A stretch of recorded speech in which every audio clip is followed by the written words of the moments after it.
이스라엘 자손들아, 여호와께서 너희에 대하여 이르시는 이 말씀을 들으라.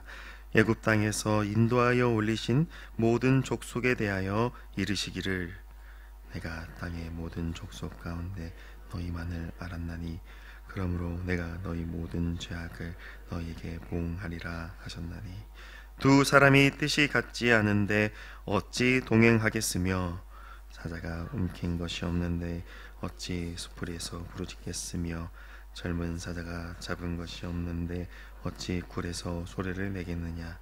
덫을 땅에 놓지 않았는데 새가 어찌 거기 치이겠으며, 잡힌 것이 없는데 덫이 어찌 땅에서 튀겠느냐. 성읍에서 나팔이 울리는데 백성이 어찌 두려워하지 아니하겠으며, 여호와의 행하심이 없는데 재앙이 어찌 성읍에 임하겠느냐. 주 여호와께서는 자기의 비밀을 그 종 선지자들에게 보이지 아니하시고는 결코 행하심이 없으시리라. 사자가 부르짖은즉 누가 두려워하지 아니하겠느냐. 주 여호와께서 말씀하신즉 누가 예언하지 아니하겠느냐. 아멘.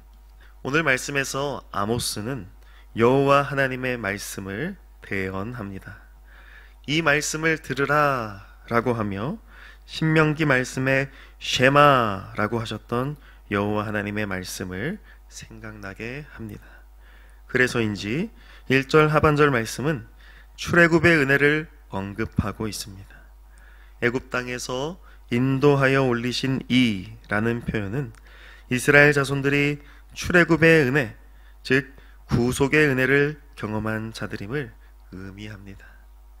즉 이스라엘 백성들은 하나님께 은혜를 입은 자들이라는 것이며, 그때 받았던 하나님의 그 크고 자비로우신 은혜를 생각하고 기억해야 함을 의미합니다.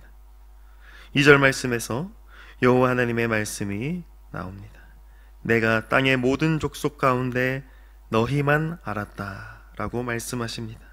즉 이스라엘은 다른 이방 민족들과는 달리 하나님의 선택을 받은 자들이었습니다.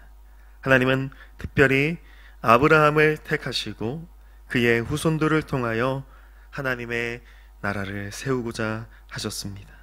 그런데 이러한 이스라엘의 특권은 하나님 앞에 거룩하게 살아가야 할, 하나님의 거룩하심을 본받아야 할 의무와도 같은 것이었습니다. 그래서 2절 하반절 말씀에 하나님은 이스라엘의 죄악을 물으시며 그 죄악대로 보응하시겠다 말씀합니다. 하나님의 택함을 받은, 그 은혜를 받은 백성임에도 불구하고 그 백성의 본분을 다하지 못한 이스라엘은 하나님 앞에 죄인으로 판명된 것입니다. 분명 여호와 하나님은 전적인 주권으로 이스라엘을 택하시고 구속하시고 약속의 땅을 허락하여 주셨습니다. 그런데 이스라엘은 그러한 하나님의 신실하신 은혜, 전적인 은혜를 모두 잊어버린 채 이방 나라와 똑같이 죄악 가운데 빠져버린 것입니다. 이것이 바로 이스라엘의 치명적인 죄악이며 그 정체성을 잃어버린 모습이었습니다. 하나님은 이어지는 3절에서 6절 말씀에 여러 비유를 통하여서 이스라엘을 향한 심판을 예고하고 있습니다. 특별히 어찌 무엇 하겠으며 라는 이 관용적인 표현을 사용했는데, 이것은 이스라엘의 범죄에 대한 하나님의 탄식을 표현한 겁니다. 3절 말씀에 두 사람이 뜻이 같지 않은데 어찌 동행하겠으며 라고 하시며, 이스라엘이 하나님과 뜻이 다르며 하나님이 원하는 길로 따라오지 않았다는 것을 말씀합니다. 4절 말씀에 굶주린 사자, 사냥에 실패한 사자를 비유하시면서 이스라엘이 지은 죄악은 결코 아무 소용없는 무용지물한 것이다 라고 말씀하십니다. 5절 말씀에 새잡이용 덫, 그것으로 비유하시면서 죄에 빠진 이스라엘은 결코 사냥에 성공하지 못하여 거두어 드리는 양식이 하나도 없는 그러한 모습과 같다라고 탄식합니다. 6절 말씀에 성읍에서 울리는 나팔 소리는 전쟁을 알리는 소리인데, 하반절 말씀에 여호와의 행하심과 이 평행을 이루면서 곧 하나님의 심판으로 인해 이스라엘이 두려워 떨게 될 것이다 말씀하고 있습니다. 3절에서 6절에 기록된 이 말씀들은 모두 이스라엘이 범죄하여 받게 되는 하나님의 보응을 의미합니다. 하나님의 은혜를 저버리고 죄악된 길로 가버린 이스라엘은 하나님과 함께하지 않기 때문에 결국 하나님이 주시는 양식도 전쟁의 승리도 누리지 못하게 된다, 그 말씀입니다. 마지막에 7절에서 8절 말씀은 선지자 아모스를 통한 이 심판 선언이 정당한 것이다 라는 것을 말씀하고 있습니다. 하나님은 반드시 하나님의 선지자들을 통해 하나님의 말씀을 대언하십니다. 그래서 선지자는 곧 하나님이 말씀하시는 통로, 하나님이 말씀하시는 채널과도 같습니다. 아모스 선지자는 지금 자신이 그와 같은 하나님의 선지자로서 하나님의 행하실 일들을 선언하고 있다 말씀합니다. 이 말은 즉 아모스 선지자의 말을 반드시 들어야 하며 이 말을 듣고 여호와 하나님께로 회개하고 돌이켜야 함을 말씀하시는 겁니다. 8절 말씀에 사자의 부르짖음 앞에 두려워 떨지 않을 사람이 한 사람도 없듯이 여호와 하나님의 말씀이 반드시 그의 선지자를 통하여 예언된다라는 그 말씀의 확실성을 강조하고 있습니다. 사랑하는 성도 여러분, 여호와 하나님께서는 지금 아모스 선지자를 통해 범죄한 이스라엘이 받을 그 심판을 예언하십니다. 하나님의 전적인 은혜로 택함받아 구원함을 받은 이스라엘이 이방 나라의 우상을 숭배하고 범죄하였을 때 하나님은 반드시 심판하실 것을 예언하십니다.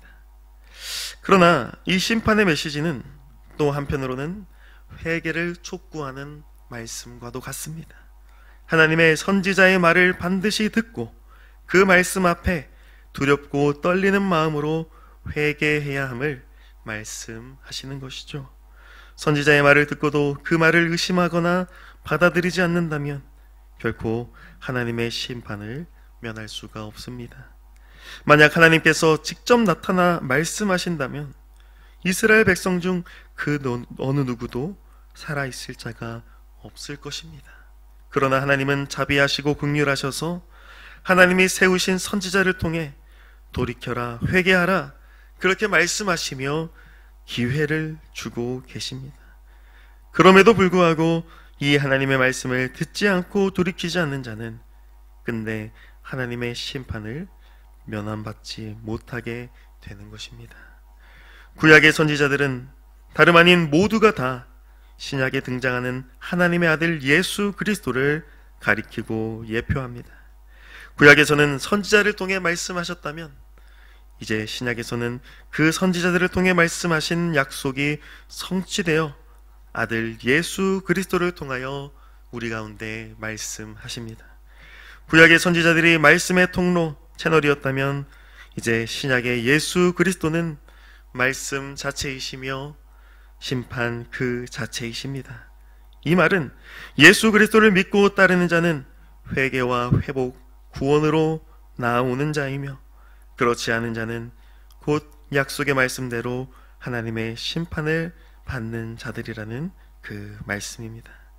사랑하는 성도 여러분, 급변하는 이 세상 속에서 뭔가 불완전한 모습이 더욱 선명하게 보이는 이 시대 가운데 하나님은 계속해서 회개와 회복의 말씀을 하고 계십니다. 하나님의 말씀이신 예수 그리스도께로 돌이켜 회개하고 하나님 나라의 복음을 따라야 한다라고 말씀하고 계십니다.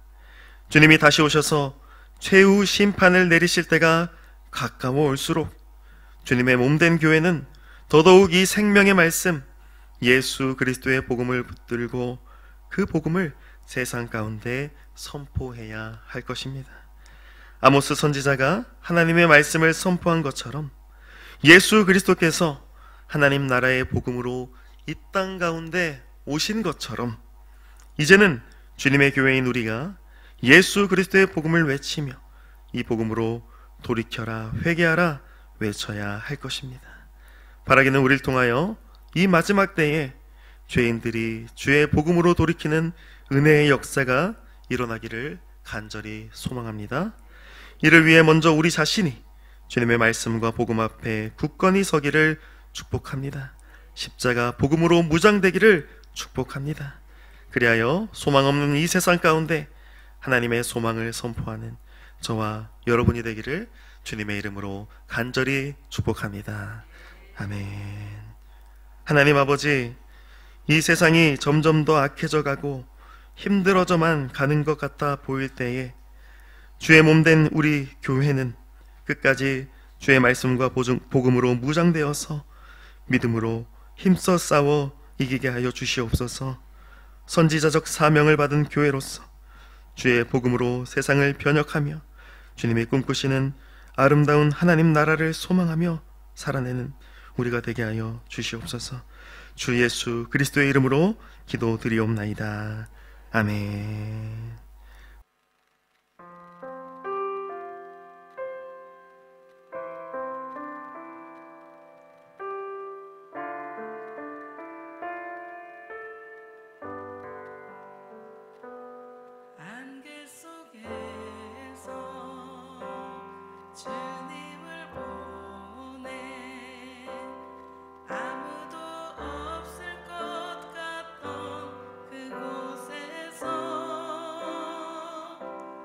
손 내미셔